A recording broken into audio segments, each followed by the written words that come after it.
Sebut nama dulu ya Mas ya. Alright. Thank you. My name is Mainaldi, and I would like to ask a question. Actually, I have two questions, but the first question, this is actually for Mr. Nick. Oh ya, Yes. Nick. Yes. My second question is regarding to the remote working. Can you speak louder? Oh yeah, sorry. It's regarding to the remote working.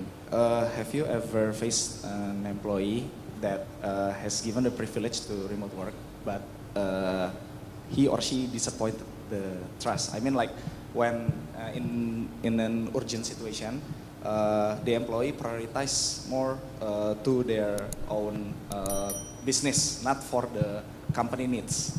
And how should we handle that kind of employee, and what kind of culture should be developed in remote working? So, You get I think I didn't hear all of it, but I think the question was basically, have we ever had employees that have had a side gig, have had a different job, and they're not prioritising the right? How do we handle that? Is that correct?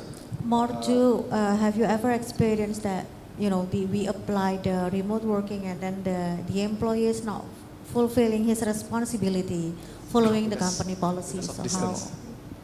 Correct, right? Yes. Yeah. Sorry, it was just hard to hear.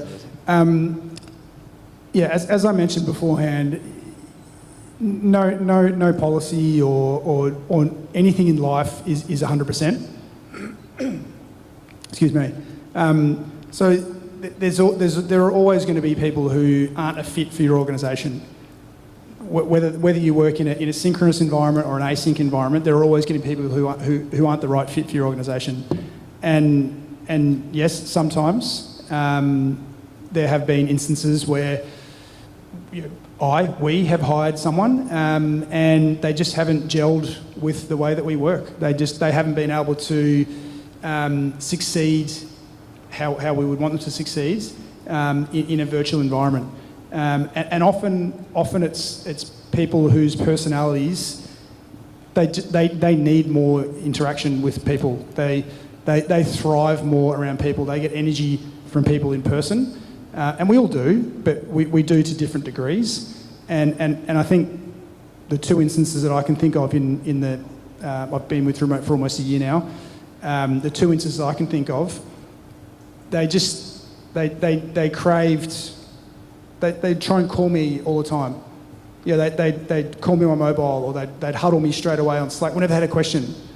And if I've got a team of 16. If I had 16 people who were doing that, I wouldn't have any time to do anything else, because I'd be taking a minimum of 16 calls a day just from them, let alone anything else. So you have to in our environment you have to believe in the system. You've got to work with it, or it's not going to work. There have been times, but I think it's just been more about them in terms of them not being able to adjust to the business and to the way that an async environment works. And as like in most organisations, we both understood and agreed that it wasn't going to work, and we parted ways after giving it a really good try to see if we could fit. But it was like a round peg in a square hole.